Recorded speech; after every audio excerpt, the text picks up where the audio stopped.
Everyone, thank you all for coming.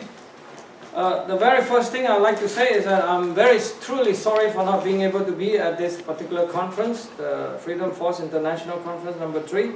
But I am indeed very glad that some of my dear friends will be speaking to you directly in person. There will be Lord Christopher Mountain and then Professor Will Harper from Princeton. I am very proud to call them friends.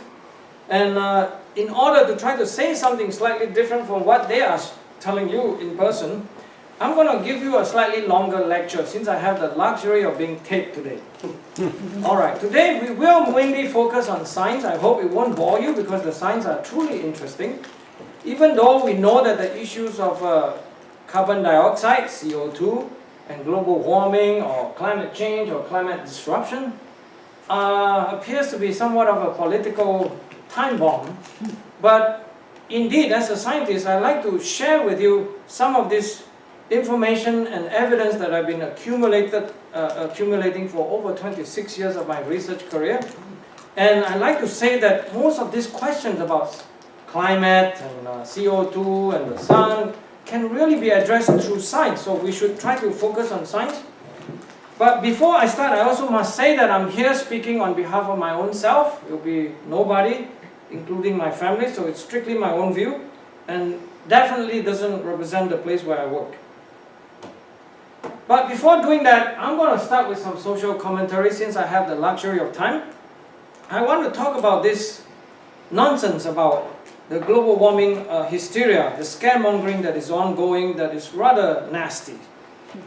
Before that, so I'll start very first slide will be showing you this particular video so that you can be properly introduced about who I am. Can we make the volume louder?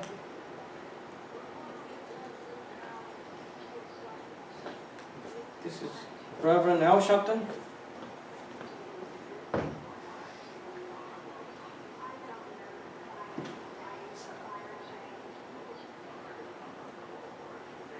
Can you all hear it? No.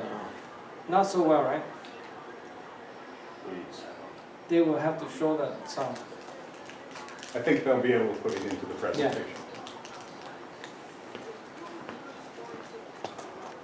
Hey, I'm on TV. Unbelievable. Criticized by Reverend Al Sharpton.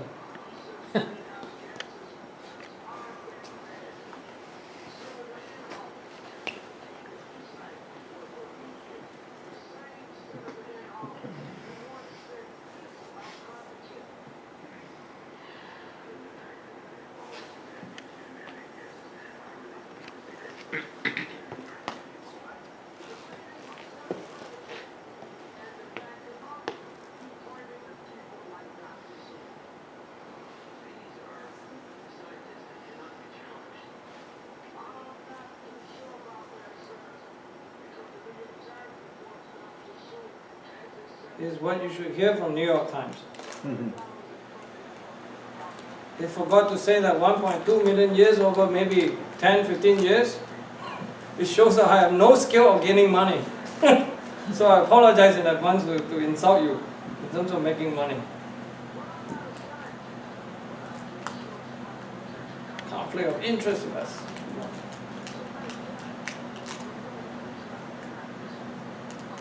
Gotcha. Alright, Reverend James Martin. Alright, since I'm being accused of a mouthpiece for the oil industry and coal industry and what have you, that I'm here only interested in making money, so I thought I'd show you my new property that I just bought in Hawaii somewhere. And also my toilet at my home. You can see I'm a rather well-to-do person. Believe me, science, if it's all about money, then I think you'll be really wrong. You wouldn't have your cell phone, you wouldn't have the man landing on the moon, you wouldn't have all this other stuff about science. So in that sense, I would freely try to not defend myself, except to tell you that please follow the evidence and look at what I have to show you. By the way, you can also get free investment advice from Al Gore that you should not invest in oil and gas industry anymore. And Al Gore can also give us free advice on transportation. He actually, by the way, allow all of us to say that we should take buses because that's the cheapest and most energy efficient transportation for long distances. You know, I hope that Al Gore will take some buses to go to to China and places like that, so it will be a long time before he arrives. And then folks from Vermont is trying to popularize this method of mode of transfer. Actually, there is something really to be learned from this particular lesson, joking aside. Because we, humanity, and in terms of the advance of science and technology, we are at a stage in which that the amount of energy needed for the cow to eat and to feed the cow and the human actually to be fed, eating all those food, the calorie burns, that it is much, much cheaper for us to drive our car a mile down the road to the supermarket than to walk over there in terms of the energy constraint. This is where we are at in terms of science and technology level. So don't be misled when they say they wanted to bean counter about how much CO2 you have spilled out in terms of what you do in your everyday life, including living, using electricity, having this computer, right?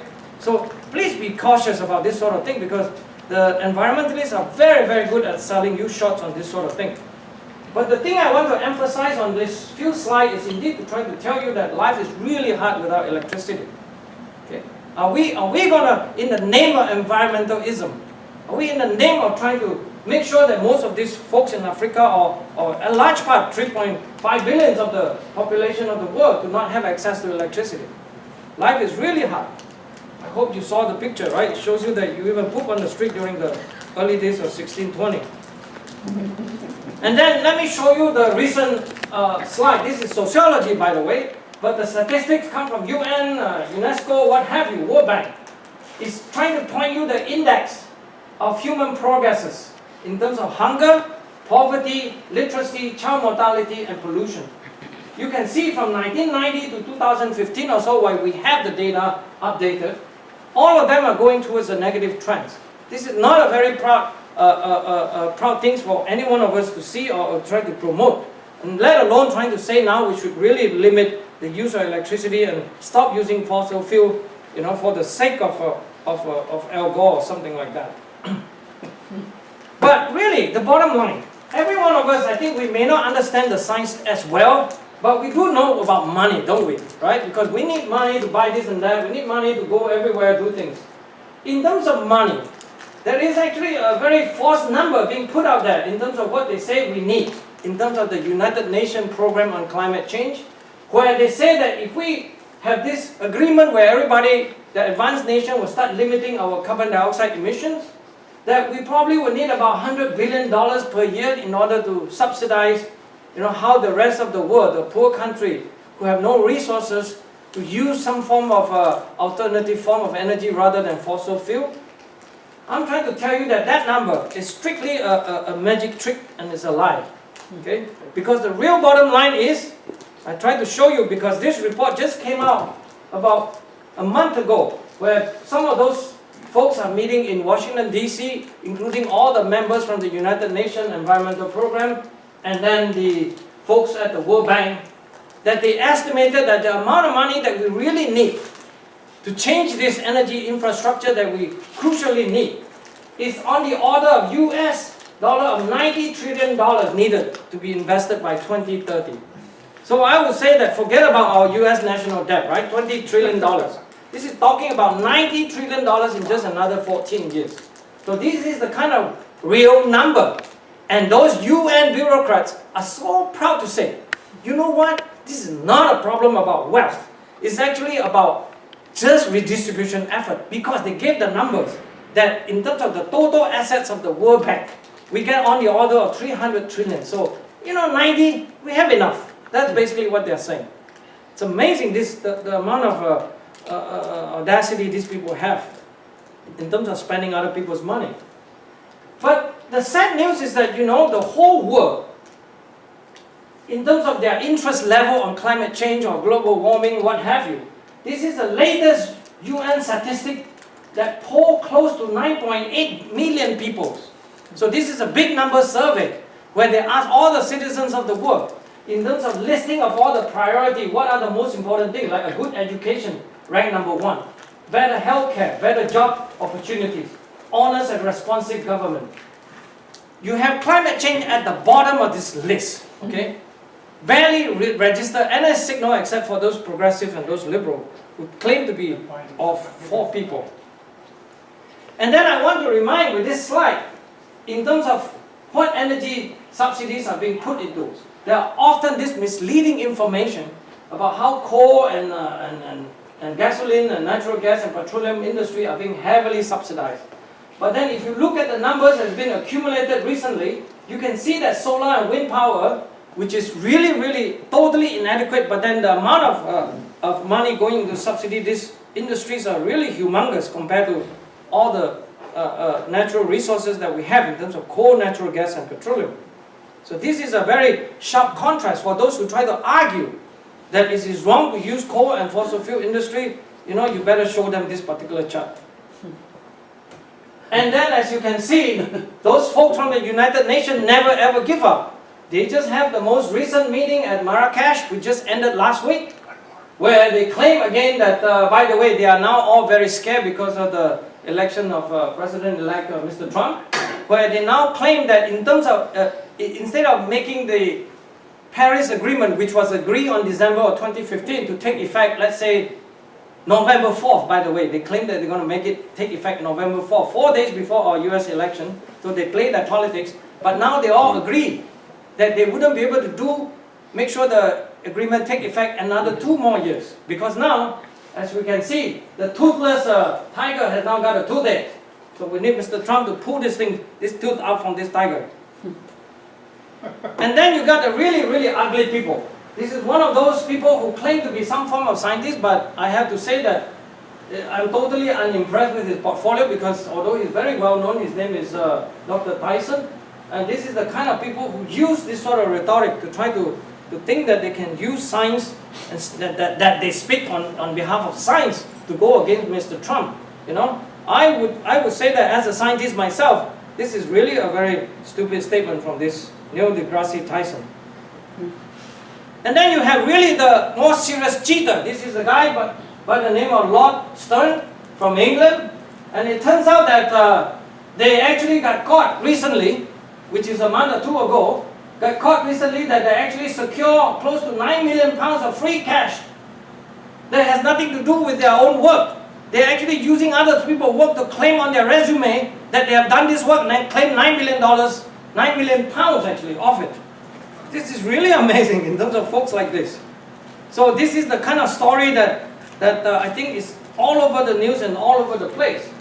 By the way, Lord Stern is also one of those who produced a major report to say that we, in terms of the world energy portfolio, we have enough energy, enough money, or in terms of the cost on the US, the world GDP, that we can actually change our energy portfolio to renewable source rather than fossil fuel. So one of his sure predictions is that they claim that the weather disaster will be greater than 0.6% GDP in 2016. Well, excuse me, this is a prediction he made 10 years ago in 2006. Well, 2016 is here. Let's check the data. So this is what he actually claimed that it should be doing, but then the real world data is showing that the GDP data is actually going down. So he's only wrong by, not 1%, 2%, but it's 400%. This is the kind of people that would still go around trying to renormalize everything and then change some facts to try to agree with his false prediction. And then there are even more outrageous and crazy folks. Like these folks from what you call the climate futures. They even dare to forecast something up to this is a forecast made in 2008, and I want to invite you to take a look at it to see what kind of forecast these people are making for 2009 to 2030. So one of them, they claim by 2018, you will have Antarctic Peninsula open for mineral exploration, because the claim is that all the ice will be melted completely. But as far as I know, 2016, 2 years from now, there are quite a lot of ice. In fact, the Antarctic sea ice has been increasing ever since we have the satellite observation around that area. Okay? So let's see whether by 2018 we can try to check back on these people. And then on 2020 they say, oh, the year of no winter in the northern hemisphere. Okay? Again, I think we have another good target to think about it. 2022 they say, oh, oil prices will hit $400 per barrel. Please, if those who want to make money, you should start thinking about that. And then 2029, first planned permanent settlement in Antarctica, a global community. Projected 2040 population will be 3.5 million people living in Antarctica. Let's see if they can live there using solar and wind energy. I wish them good luck, but I won't go there. But now I want to show you something about yo-yo. The yo-yo was being banned, being banned in 1933, where they are being blamed for drought that is happening in Syria. So this is the kind of world that we live in from the past, and through the present, there's not much of a change in terms of ideology. And then of course, the leader walking in front of this parade in Washington DC is actually Professor Reverend Jim Hansen from NASA GIST, who's actually the so-called global warming father, right? Who's been on this track of alarmism ever since, I guess, 1988 or so. He's been claiming year after year of doom and gloom of the whole planet, and whereas, you know, all we have to prove is that the planet is growing greener, and then the temperature is not warming anymore, the global temperature, at least from the measurement from the satellite data. So I really think that the case against the effects of rising atmospheric carbon dioxide on causing global warming, I mean, it's as close as dead as it can come, okay? I don't know what else you're going to do about it, right? Except for cheating and changing the data, which is also a step of in the wrong direction, but I will try to review all of that during my talk right now. No wonder Larry the cable guy said, why can't I get myself in all these global warming debates? Why? Can't folks just enjoy a nice day anymore without thinking about they're going to die? It's really crazy. So now we're going to move on to the science part. I will start with another personal view that I have on science that I think is really a big problem today. Okay? I've been in science, I guess, ever since I was a student, and it's been a long time. I'm 50 years old now, and you can take a look at it. This is this new disease called the disease of half-truth. So for now, I'll give you a math equation. This is the kind of equation that I think Al Gore would have confidence of solving it. What will you get if you add half-truth plus half-truth? I think Al Gore would say that you get truth, right? Full truth. But I say it's going to be lie. Okay? The reason why it's lie is that, you know, I put out a picture here showing a picture of the moon taken from the so-called Lunar Reconnaissance Orbiter, who's actually been orbiting the moon, trying to search for whether the ice cap on the moon side would actually contain any frozen water or not. But the fact that we have been landed a man on the moon and come back, if we're going to use this principle of half-truth, I don't think we're going to become anywhere close to be able to land a moon and bring them back. Okay? This is the kind of stuff that is very important to be reminded of. Plus that when all those people out there was trying to claim that, you know, so many NASA scientists agree with this global warming things and so on and so forth, I have to tell you that huge part of my colleagues who actually was working for the NASA Apollo project, these are the people, engineers and scientists and, you know, PhD, what have you, including the man that walked on the moon, Dr. Harrison Schmitt. He was also a senator from New Mexico. I mean, a PhD from Harvard Geology. I mean, those guys landed on the moon. They totally disagree with this atmospheric global warming nonsense that is being put out there. Just to make sure that you all be aware of this sort of argument. It's all false argument. And then to the point that the disease of half-truth is so bad now, they would even dare to sell you sugar that is carbon-free.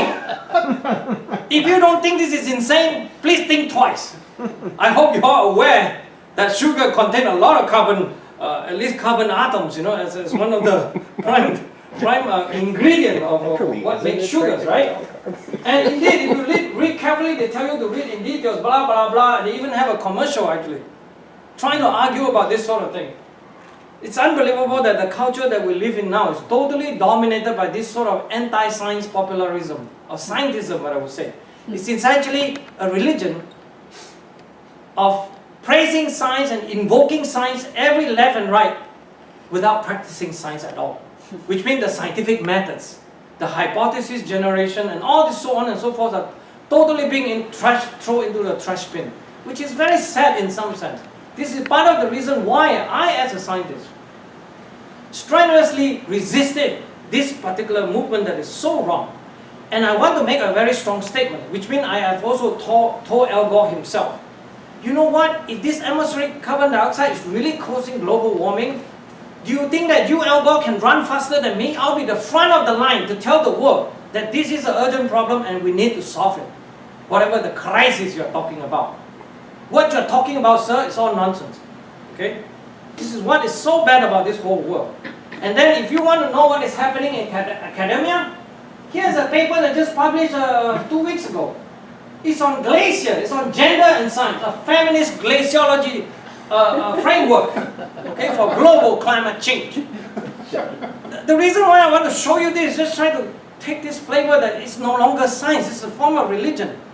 I mean, I was relatively proud to be one of few person who involved in encouraging, you know, the late Michael Crichton, the popular writer on Jurassic Park, to go testify in the US Senate. He did it once. And then, of course, everybody keep asking, will you do it twice? And in fact, he told me, he said, no, it's a form of religion. When it's religion, you can fight it. Okay? It's a bit crazy, actually, in that sense. The amount of craziness, madness in this area that people are just keep obsessing. I will explain, of course, the role of atmospheric carbon dioxide in the climate system. But then it's ridiculous.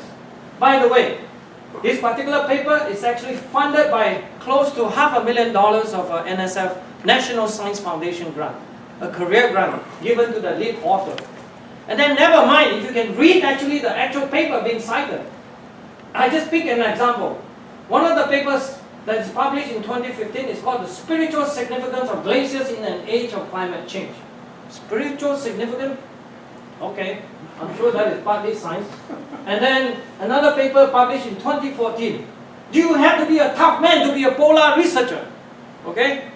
And then another one is basically on gender on ice, which I really don't understand. What does that have to do with any science or any I don't know. All I know is that this is really madhouse. And we really should stop this kind of nonsense. So ultimately, as you may have heard many, many times over, they have made the claim that, you know, this whole issue is all settled. We have this consensus that how many thousands of scientists or how many percentage of scientists, which is, by the way, is completely ridiculous idea, first of all. Science never works by consensus. Science works by challenging, you know, the conventional wisdom, put it that way. And then plus that, a lot of this statistics is never done properly anyway. You know, the whole survey is all set up. So to counter that, I only wish to invoke a quote from another famous scientist that we do know from Italy, by the name of Galileo Galilei. Right? In the questions of science, the authority of 1,000 is not worth the humble reasoning of a single individual. So indeed, I want to get back to the flavor of science, so I will try to explain to you the role of atmospheric carbon dioxide, and then I'll also share some of these 26 years of insight from studying the sun and see how it affects the climate system. Okay? So that's what I'm going to do. The first question that we must try to attempt to answer is basically the idea of a climate. What is a climate? The idea that to have a climate system that is rather complicated, by the way. I'm showing a very complicated and busy chart. It's trying to show you how the different component of the climate system, from absorbed sunlight, the incoming sunlight to the outgoing radiation, to something called the latent heat flux, which is basically just the energy being generated by making rains. Okay? And then you have the ocean that is basically very dynamics, from transferring the heat from the tropics or the equator to the polar region. And then you have all this other stuff related to what we call the turbulence, between the very noisy movement of the airs and pulls and swirls, you know, that is producing that kind of energy called the sensible heat. But to think that this complicated system is governed by just this one parameter called carbon dioxide, the CO2. This is what you produce, CO2. My God, this is it. It's going to warm the room, this room now, right now, okay? So you guys better run. To suggest that is really a very crazy idea, by the way, okay? And I'll try to show you some of the tricks that how they can make such a case where almost half of the world population is being completely fooled by this particular notion. So for CO2, I'll just propose this test. I want to ask you guys, do you know which side of the picture is actually being manipulated, left or right? Right? Is it CO2 illusion or CO2 delusion? This is actually a very famous trick that people have been using on a lot of people. It's an image manipulation. But I have to tell you, man, As far as I'm concerned, the role of this carbon dioxide is extremely small and minimal. Okay? But to answer what is climate, I want to propose to you this particular rather lengthy answer. It is not about atmosphere alone. It's not about just the air if you want to study the climate system. To study the climate system, do you know what you need to study? You need to know something about astronomy. You need to know something about solar physics. You need to know something about geology. You need to know geochronology, geochemistry, sedimentology, tectonic, paleontology, paleoecology, glaciology, climatology, meteorology, oceanography, ecology, and archaeology, and even history. And that list is completely inadequate. Okay? Just to give you a flavor. And this is why this particular focus on just the air carbon dioxide, it just doesn't do it. It's just a very foolish idea actually. Okay? But for science, it's no point of appealing to emotion if I look like I'm emotional here. The thing is about what are the facts. So I'm going to show you some evidence. Let's pose this question. How did the world's weather and climate trending in the past 2 to 3 decades, okay? Did everything go according to this CO2 plan? Right? The idea that CO2 is a greenhouse gas is actually, although the language, as we were discussing, is like, greenhouse gas is a very false picture. But the whole idea that CO2 has a greenhouse effect is true. That one, nobody is doubting it. But I wonder if any of you know what is the main greenhouse gas in the whole climate system? Do you know? Water vapor. Water vapor, indeed. Right? It totally... If you want to study greenhouse effect in the climate system, I will have a short answer for you. All you need to do is study water vapor. You don't really need to study CO2 as much. I will show you why. Right? And here's the test. Well, we do know the carbon dioxide is increasing. Okay? Probably related to our use of the fossil fuel. That is true. That part of it, I think, you see, the point is that we should also agree with something that we all can agree on as certain kind of basic facts, right? The carbon dioxide has been measured at the Mauna Loa Observatory in Hawaii, and since 1958 we've been able to measure this and it's been rising. Okay? That is really true. But then, to think about how much this CO2 has been increasing, you have to think in terms of this football analogy. Here I'm showing a picture of Rose Bowl. Okay? Rose Bowl can hold about 100,000 people, right? But do you guys know how much the carbon dioxide has been increasing over this last, 40, 50 years or so?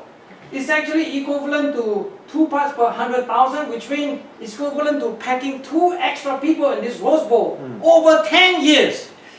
I once heard a joke about this comedian who said, well, we measure the sea level rise, in terms of tide gauge, we have to tell that to Al Gore, by the way, that it's been rising at about, 4 inches. The rate is actually about 4 inches in 100 years. You know what this comedian say? If you don't know how to move back, and this thing is rising at 4 inches, you deserve to die. It's really, really silly.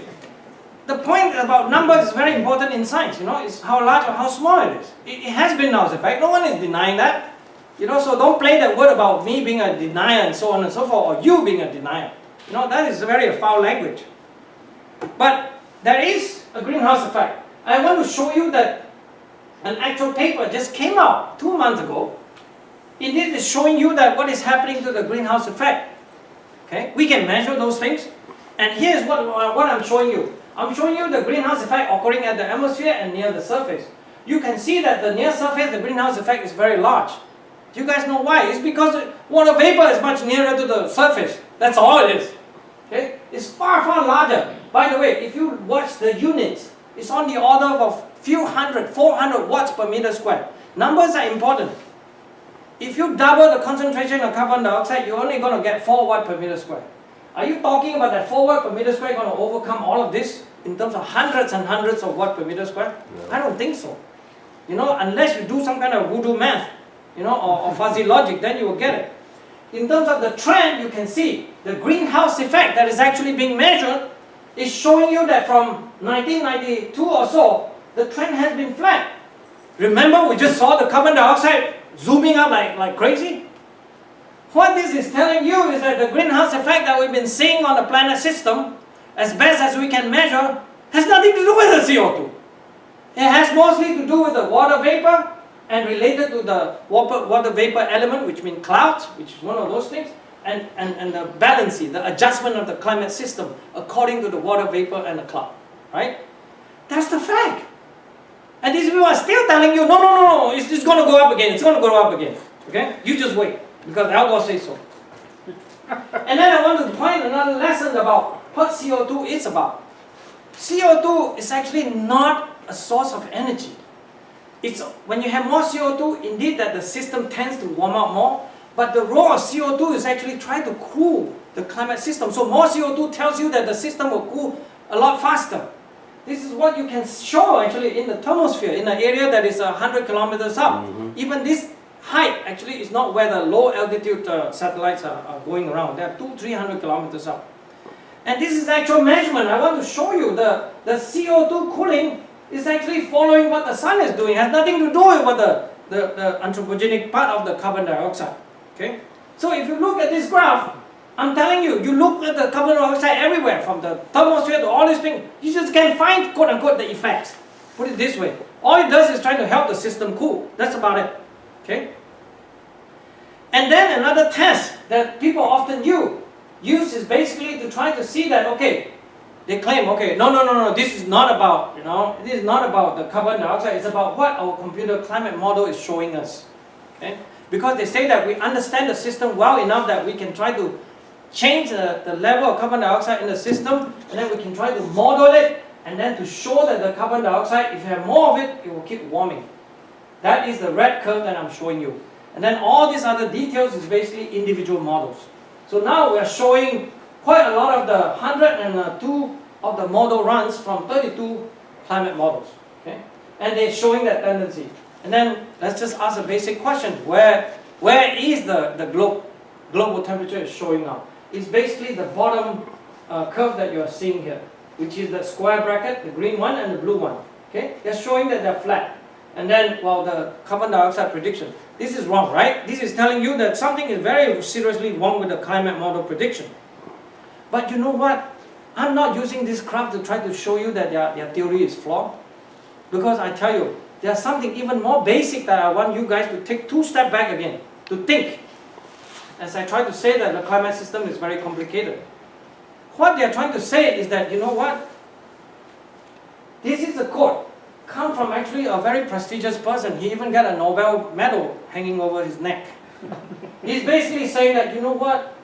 We're not talking about future warming that is a projection based on, elaborate, very good model. And it's also not from only one model. Because you know what? We're talking about not even one scientist. It's from really a lot of models that give very similar results. So therefore we should trust the United Nations report, like the Intergovernmental Panel on Climate Change. For that kind of reasoning, I did already hint to you that averaging floor model doesn't make it better. But there is a cartoon way to show this. You can ask yourself, if I have all these jet models, this average jet, all this jet passenger jet, you can ask yourself, if I digitize each of this and then I can add all this up, what kind of average jet would I get from this? This is basically the idea that if you take all these different climate models, you can average them up and then the result will be better. I can tell you it's rather fuzzy. That is the average jet. I wouldn't go on this kind of jet, okay? This is why I would never ever use the climate model to do any of this. There's another very basic thing that I think is really, really important to remember, which is GIGO, about climate model. People like to say that it's about garbage in, garbage out, right? You know what I say? Nothing to do with garbage. It's actually garbage in, gospel out. It's what is big trouble. Because they're selling you a gospel, the wisdom of this carbon dioxide from Al Gore. You know what I mean? That is so important. You got to trust him, okay? And this is the kind of result they can produce. So for that, it's very clear that I would say, as a scientist, give me a faster computer, I'll give you the wrong result a lot sooner. So you do have to be aware of all these kind of tricks that they're pulling at you, okay? Every time you turn around, if you're not careful, they're going to pull that kind of stunt. Here's another standard IPCC trick that I want to show you, and you all have to be educated about this so that you can converse. My goal is basically that you do not be afraid of the science. Start talking to people that you love and care about you. Tell them about all these stories here. Just use 1 or 2 facts from here. Of course, I'm going to overload you with the information, but please try to contact any one of us and we will provide any information you wish on this. The standard trick of IPCC report is like this. They will show you a chart on your left, which is to say that, oh, red line is the model result. The black line is the observation we can measure. And guess what? Our model and the observation agree. Isn't that amazing? And then if we add in all the factors, the anthropogenic, the CO2, the methane, and then of course the sun and the volcano. They even claim that they know the sun and the volcano, okay? Oh, you agree. And then if you add only the sun and the volcano, look, oh, the disagreement. That's the standard trick. They've been using this trick for I don't know how many years. I really got a big headache. If anybody know anything about statistics, like 1 + 1 cannot be 4, that's what they're pulling a stunt on you. The left one is used 58 simulation from 14 models. The other one is from 19 simulation from 5 models. First of all, that is totally already throw out this thing in the garbage. And they're showing you in an IPCC report, hailing this as a confirmation of the model prediction. Okay? Don't worry, there are more. And they never changed the story. That was from a 2007 report. Now the 2013 report is the same thing basically. The idea is to keep selling you this junk, as if that they actually have something to show. I know that some of you who are not used to numbers, what they're showing is the temperature from 1860 to 2010 or 2012 or so. They're showing that the model is very good. They can predict this climate change and all that stuff. But boy, have they been very dishonest to the people, at least the taxpayer. Even though you think you don't care about it, I think you should be caring about this. Here's the trick. Guess what happened? If you show the result, observation here, now I show 4 observations. One is the black line. One is all the different analysis, basically observation, but from shorter period. And then if you now show all these model results, but you show it not in terms of so-called global temperature anomaly, okay? Which means they measure a reference period, they subtract it off. So all the errors in the climate model, which is because all the models has all kinds of tuning variables for them to get it. If you show it in terms of absolute temperature, do you guys catch the reasoning now? What they are showing you is basically junk. They collapse all this information to make it look like they are agreeing. But if you look at this chart, you could never ever dare to show this thing and show people pounding my chest. Oh, I'm right. Elgo, I'm right. Look at it. So, not only that, it's even worse. In our US, United States Environmental Protection Agency, this is what is actually being shown by the IPCC, which is in the temperature anomalies. Some crazy guy from US EPA, because they say that that is not convincing, it must be somebody high up telling them that why don't we put in absolute temperature? Do you see now the tricks? This is so dumb actually. It's so crazy. It shows you that they don't care about fact, they don't care about truth.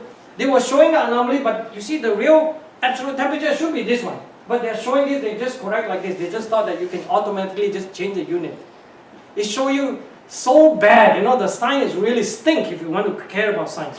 And this really comes from US EPA if you don't believe me. Now I'm going to move on to another area, which is coming to the sun, where I'm studying the sun for quite a long time. I hope you all know what this is. This is actually sitting at a single location and watch the sun change over 1 year. Right? Summer is at the top, winter is at the bottom, right? Low angle, because it's moving to the southern hemisphere. And I want to introduce you, this is the idea of season. So let me give you a real test on the climate model, okay? I'm not going to ask climate model to do any CO2, all this nonsense. The simplest thing that we know is the Earth temperature, especially you are in a slightly mid-latitude to high latitude or Arctic or Antarctica. We know what we have all the time is season, right? So now, what I'm trying to show you is that if we can calculate, if the model can calculate so-called what we call the seasonal amplitude, like summer, winter, how large is the thing changing from 1940, 54 to 2000.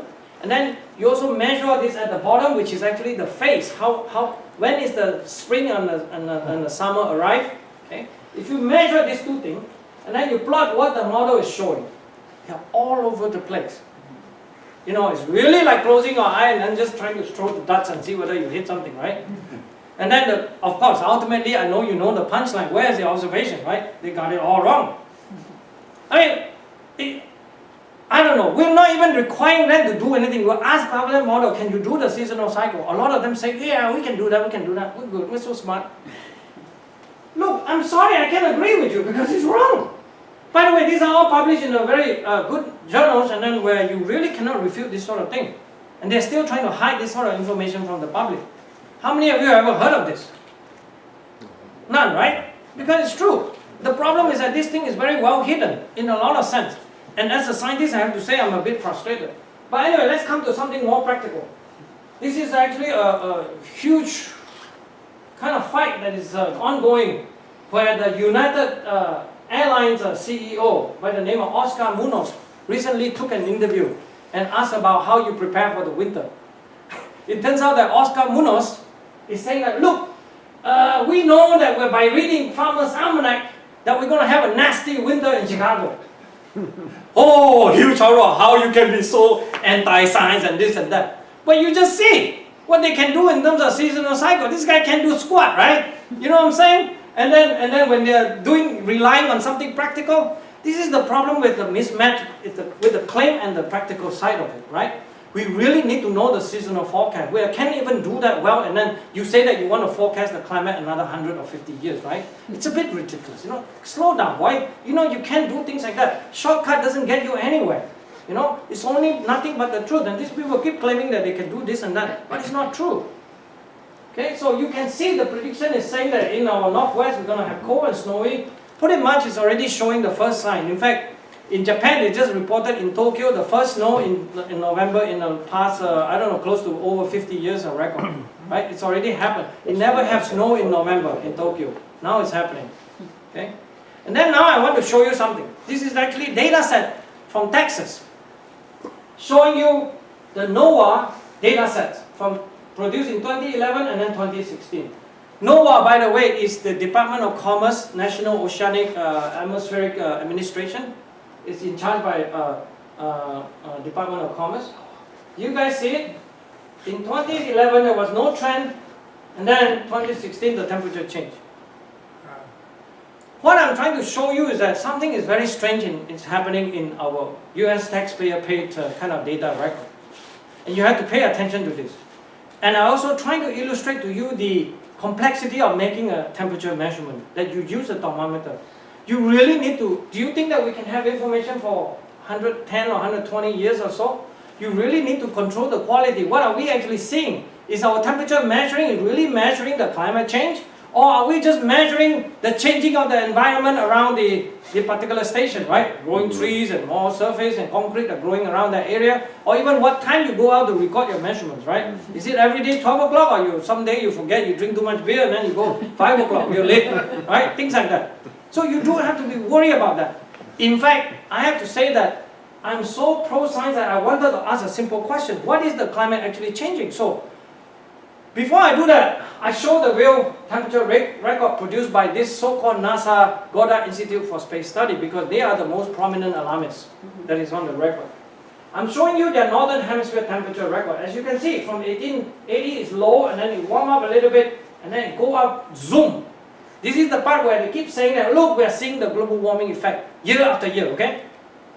But I'm proposing to you, because I've just recently published a paper that explained that this whole thing, this warming part of this, especially near the end of this period from 1980 to 2016 or so, is not what you think it is. It's not climate at all. It's actually what I call non-climatic factors of warming, which means the warming has nothing to do with the climate change. It's related to more the problem in the data itself. Okay? I will show you why. It's related to urban heat island effect, for example, where all the data record coming from the big city like Tokyo, New York, and so on and so forth.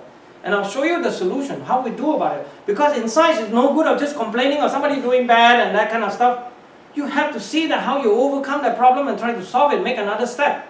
And that's what I'm doing. That's what I'm trying to show you my result. So, as I told many of you here, that I'm very happy in science. Despite all this bad stuff that's being thrown at me, like, you know, people claiming me to be mouthpiece for this sort of thing, it's very uncomfortable, by the way. And the most important thing is that you meet people like this. So I met these two guys, Ronan and Michael Connolly from Ireland. They are amateur scientists. Actually, both of them have PhD in chemistry and all that, computer science and chemistry. They are very fluent in science. They're making a living through other purpose, other way. So this is just a side interest. But we have produced a groundbreaking result, as I can show you right now. Because we meet these two guys, we work together. we publish a peer-reviewed paper. We try to overcome this problem of temperature record problem. We ask ourselves, okay, if we don't like all this urban station, right? Why don't we go to the US and places where we can have good control, and then in Ireland and China and Arctic Circle? Why don't we find only the rural station? The places where we know the history, we know that, how it changes and all that, where you have good full control. We work on this, and then we are able to produce this record. Okay, rural China, rural USA, Ireland, Arctic Circle, and then combine them together to produce this so-called Northern Hemisphere temperature change record. Okay, and let me show you in detail. Look at what our temperature record. It doesn't look anywhere close to what is being shown by the NASA GIS result. Okay, because you know why? You saw, right? They were having that. The end of it was really high. We got one that is really more or less similar between the 1940s warm and the 1990s. Okay, so but what is this? The first thing we check is that can we find any evidence that can support what we just showed you? So yes, we can. Actually, what we show here now, the blue curve versus the black curve, is actually what I showed before, the Northern Hemisphere temperature, through only considering the rural station, so that you don't have no effects from all these other problems that you can conceive of.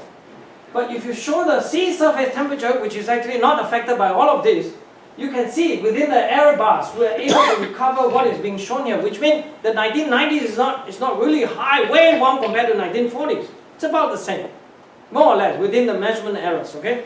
So we're able to show that. Then, we find all these other measurements that is available, like, for example, what the glacier change is all about. The glacier stations are all over the place. And then we find if we can compare our Northern Hemisphere temperature series with those. Okay? This is called independent validation or test of the idea, right? So we show that our temperature record is reasonable as well. And then we also show comparison with 3 rings that is spread all over the Northern Hemisphere.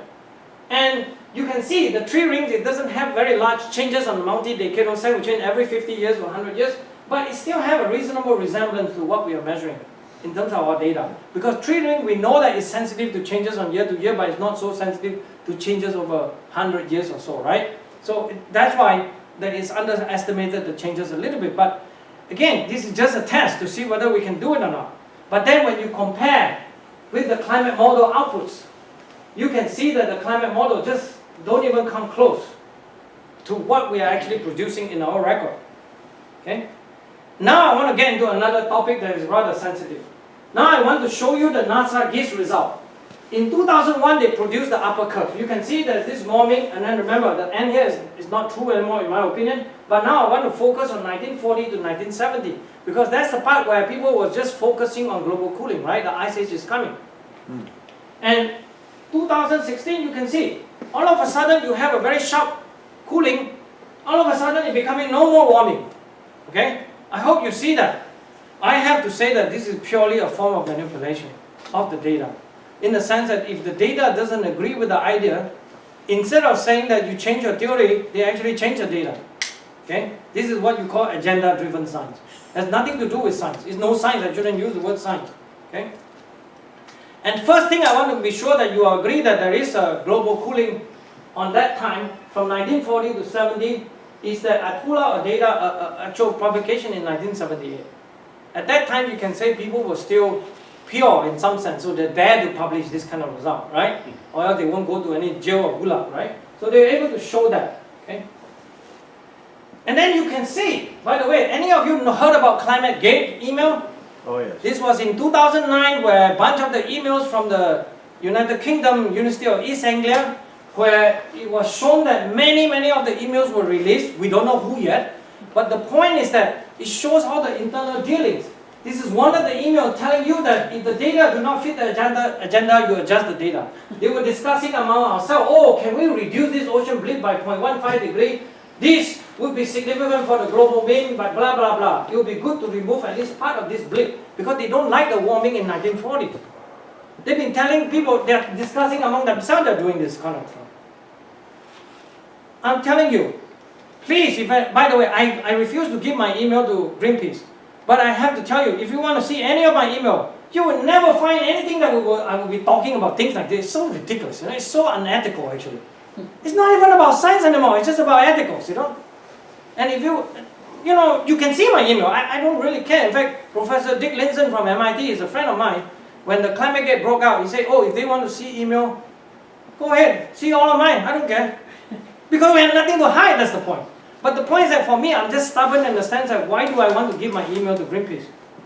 Greenpeace neither help nor have any interest in science. All they do is basically trying to find a little misquote and use one of those things. That's why I refuse to let them do, because plus they are not science at all. Why do we have to listen to Greenpeace on any of this? I'm sorry, you're out. You're not even qualified to ask that question. So what's going on when you're doing things like this? How can the cooling tendency be ignored? Who can we consult on this important matter? By the way, it shows you that nature, data shows it. Now let's get data from armadillo, the state animal of Texas. Okay, it was named a state animal in 1927. Okay, it turns out that this phenomenon is so prominent because armadillo is one of those that don't have that ability to control its body temperature so much, so it depends on the environment very strongly. And in winter especially, it will die if it gets too cold. Okay? This is why in 1972 there was a paper already published showing you that a survey that started from 1846 by the famous James Audubon, you guys know about Audubon Society, where they were kind of showing the migration, the movement of the population of armadillos, right? Moving a little bit because 1800s and 1840s was a bit cold, so it started warming up. So you can see by 1927 it populated almost the state of Texas. So that's why it's a Texas state animals, right? And then it moved up, and then you can see in 62 it reached almost the southern part of Nebraska. And then by 72 you can see it's being located about south of Kansas already. Okay? That shows you that the cooling is real. This is actually the ultimate test of actually warm or cold, or how the climate is behaving actually, evolving. So I am quite sure that with this sort of information and data, that I believe that what we produce, for example, this is what is produced by our work that is being published in peer-reviewed literature, from 40 to the 70 is real. Actually, it's all by numbers, right? Those guys are changing it to almost zero, no change. We are actually saying that it's a very large cooling from about half a degree or so. Celsius, you turn that in Fahrenheit, you get about a degree Fahrenheit, right? So, another test that I have, one final test, then I'll show you the result, which is this measurement. This is the blue line is actually our data that we did by instrumental data. Then we show the satellite measurement. Okay? And we show that we can also agree pretty well with the satellite measurements, which I'm very proud to show. And this is actually show after we publish the data, because somebody was asking us, how does your data compare to the satellite? So as a scientist that produce something that's not wishy-washy and just going to last as long as it can, because when it's true, when it's wrong, I will tell you, hey, I'm wrong. So I've got to do it again, right? But at least it's reasonable, okay? And then so if you put that together, this is what it looked like. Now, the ultimate punchline is that what can cause this sort of changes, right? I hope you all realize that this is something about our sun. It's actually, this just to show you, give you a perspective about the diameter of the sun versus the earth. It's about 110 times, right, smaller. But it's not about big or small and all that, it's about energy. It's about the amount of energy that's being given from the sun to the earth, right? For that one, there is no doubt, the total power coming out from the sun is about 1 billion times bigger than what can be given out by the earth. Because the earth don't have any self-sustained energy. The only thing it has is a little bit of radioactive decay elements in it. That's it. It doesn't have energy to power itself. And then if you look from the perspective of weather and climate, you can see that the sun provided almost all the energy. From just burning coal and fuel, you can see it's just so tiny amount of energy heat flux that you can produce. It's way too small. So, and remember, as I told you, the CO2 greenhouse gas is not an energy source. It just changes how the ability of a climate system to cool itself.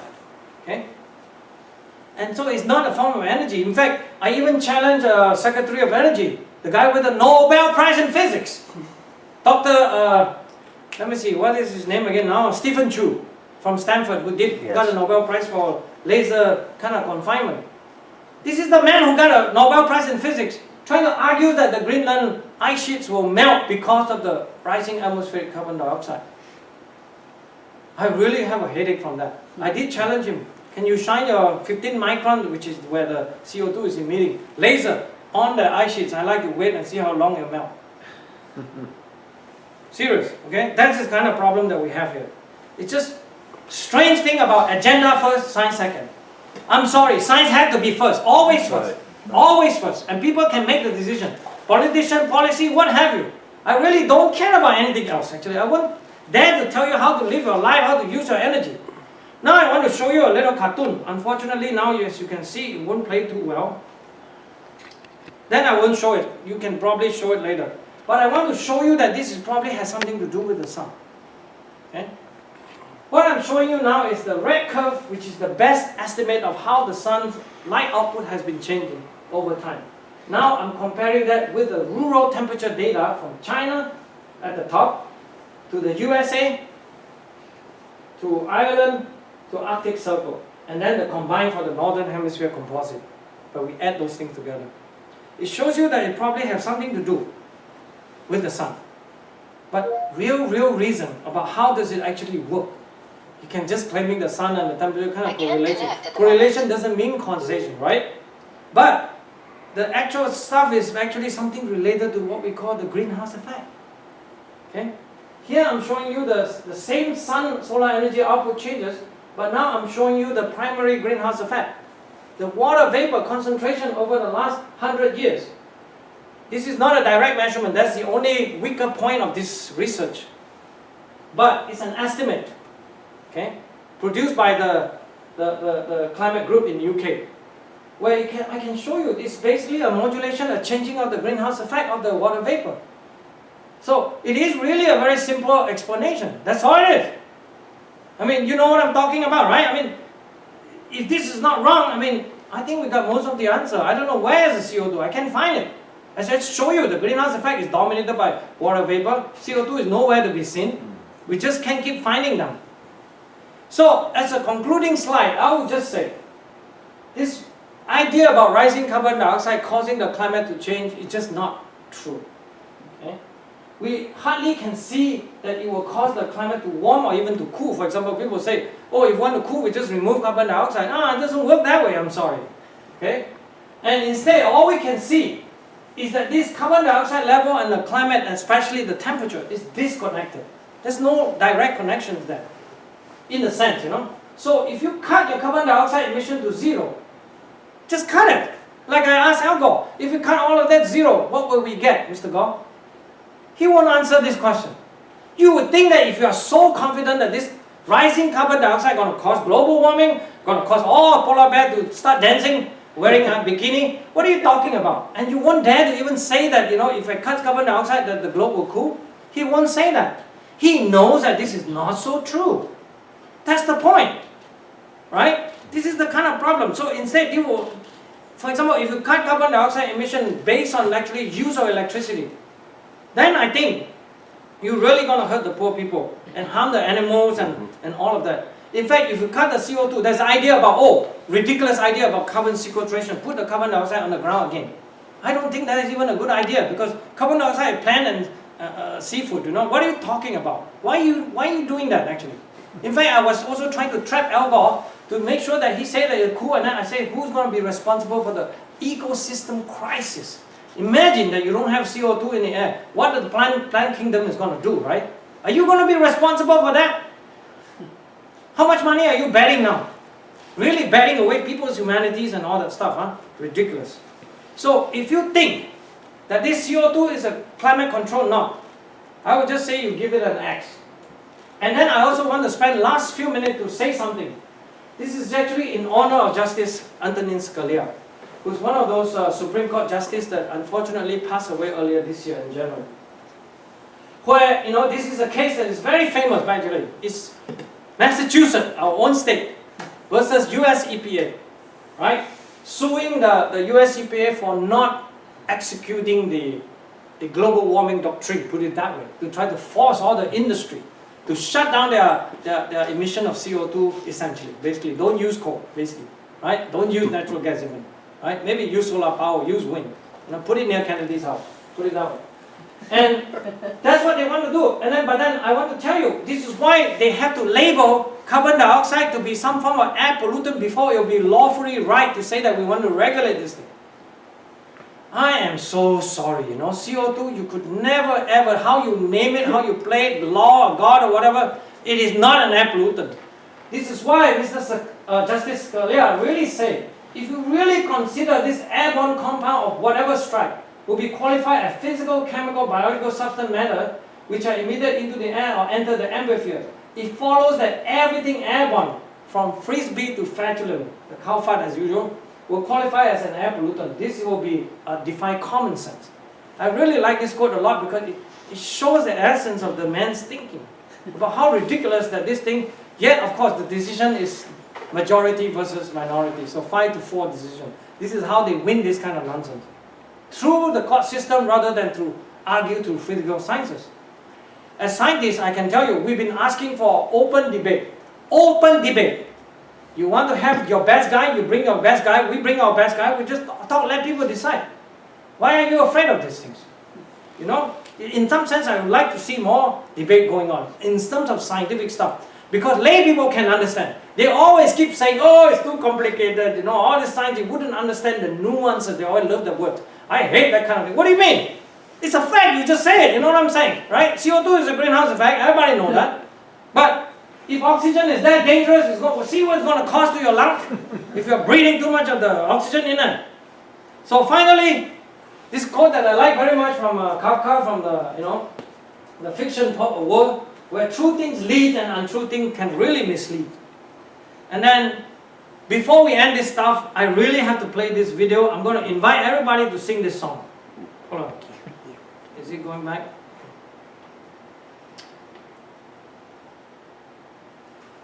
Where is this? Yep. I hope they play this during the conference where everybody can sing along. I even give the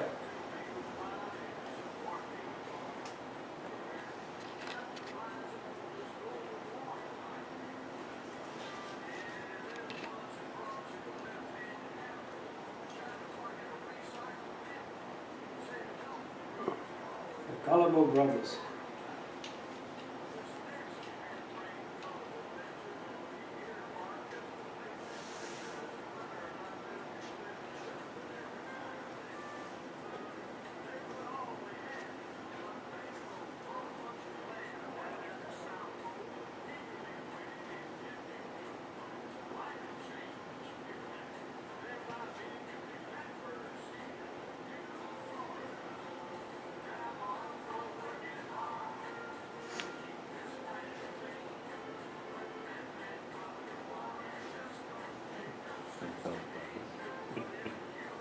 This is actually a very funny video. I just wish you hear the lyrics. Very good.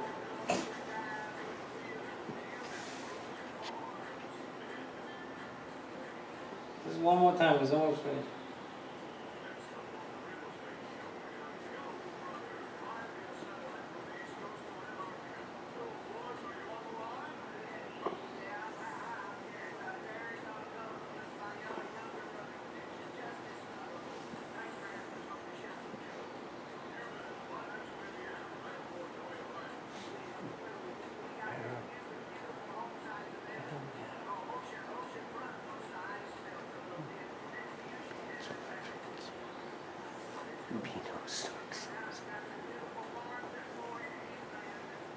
Beano stop.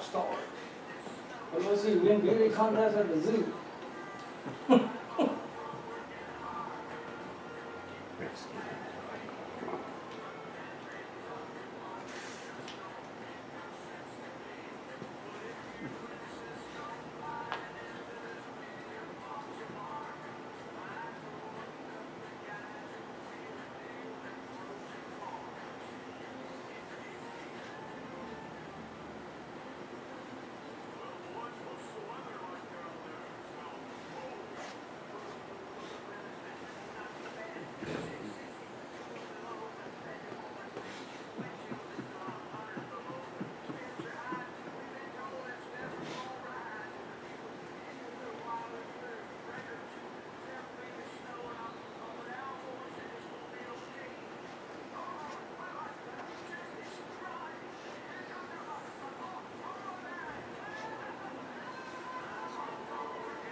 One last scientific point.